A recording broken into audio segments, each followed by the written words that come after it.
Hi everyone. I get asked a lot, how do you know if this is real? And sometimes we can actually go back and research and actually confirm that it is. And the past life regression I'm going to talk to you about today was one of the very first ones that I did. This lady was a personal trainer, and when we regressed her back to a past life, she was a little boy and her name was Marcel. She was from France and she was playing soccer. And no matter where we went in this lifetime, Marcel was always playing soccer. No matter what stage or year I took him to in this lifetime, he's always playing soccer. So I moved him forward again and asked him to move to a significant time in this lifetime. And I said, "Where are you now, Marcel?" And he said, "I'm in Uruguay." And I thought, oh, great, somewhere different, not playing soccer. So I said, "What are you doing, Marcel, today? What are you doing in Uruguay?" And he said, "Playing soccer." I went, "Okay, great. And how old are you now, Marcel?" And he said, "Oh, about 24, 22, something like that, maybe 25. And what year is it?" He said, "Oh, 1930, 1931. I said, "Okay."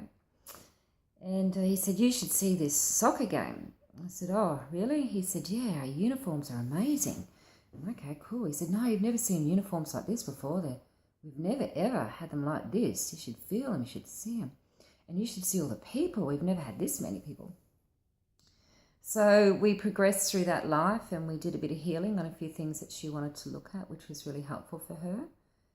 There was a relationship with her son's father that was quite significant and was impacting her. So we moved through that and worked on some healing with that for her.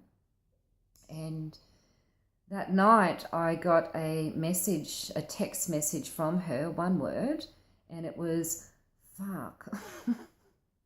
Not the thing that you want to hear from a client as a practitioner, I can tell you. So I rang her and I said, "Is everything okay?" And she said to me, "You near the internet?" And I went, "Yeah." She said, "Google Marcel Pinel."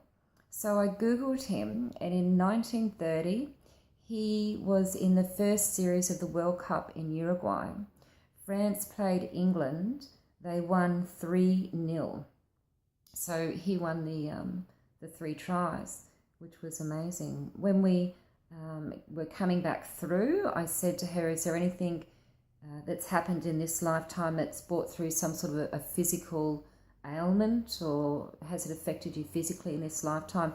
And she did say, she was rubbing her leg, saying, "My striker leg." So when she came out, she was glad to know, because she's had problems with her leg forever and she's not been able to find out what was wrong with that.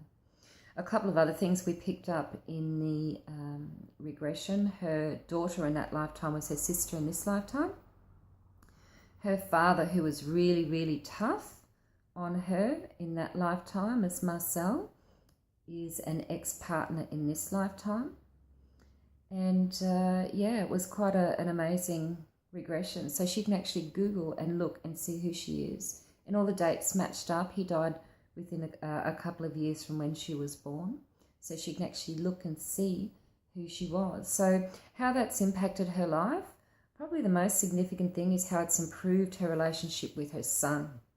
And you just can't put money on that. And the other thing too, within, it was 2 or 3 days, she rang me and just said, "I've quit my job." I'm like, "Oh, okay."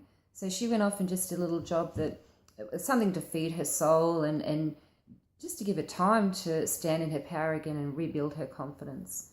And so that was good. And when I called her the other day to say, "Hey, do you mind if I do a recording on your regression?" She said, "No, not at all." She actually did offer to do an interview with me, but then she just got a full-time job working in a gym, but as the manager of the gym. So I'm not saying it's the cause, but I'm certainly saying that it gave her clarity, helped her to move on, helped her to believe herself, and helped her to stand in her power. So is it something we can prove? Not every time. It's something you do need to experience yourself. For my own personal experience, I've lived it. I know what it's like. It's a memory. It's not something that my mind's made up. It's the way I can tell is, and this is with my clients as well, the people who are having these memories have no prior knowledge of what it is that they're saying. None at all. This little lady didn't know when the first series of the World Cup was, let alone where it was held, or what year, or who was playing in the match, or who scored. The other thing too is the feelings, what you're actually feeling. I have people that I'm watching when I'm regressing, and one little lady a couple of days ago, she's sitting there and she was driving in a car on this windy road, and this lifetime she's got issues around, or she did have issues around, or wasn't comfortable around driving windy roads and didn't know why. So she's driving around this windy road, and next thing, all the left-hand side of her face and her body slumped. And I'm looking at her and I said, what are you experiencing? She said, oh, there's these bright lights. And then she passed. So what actually happened, she had a stroke in that lifetime, and that's driving the car, and that's how she passed. And that's why she doesn't like the windy roads now. So if I said to you, I want you to sit there and imagine what it would feel like to have a stroke. I want you to sit there and you show me with your body what a stroke feels like. Can't do it. But this lady's face just slumped to the point where I'm going, what are you experiencing? It's quite an amazing process, and it is very helpful. So if you are interested in finding out who you were in a past life, maybe you've got someone you love and adore and you want to see where you first met them, or how many lives you've had together, or maybe you've got something you're stuck on and you really can't shift it, you'd like a little bit of help, feel free to get in touch. And if you could pass this along to anyone else who you think might be interested, that would be awesome too. Aho.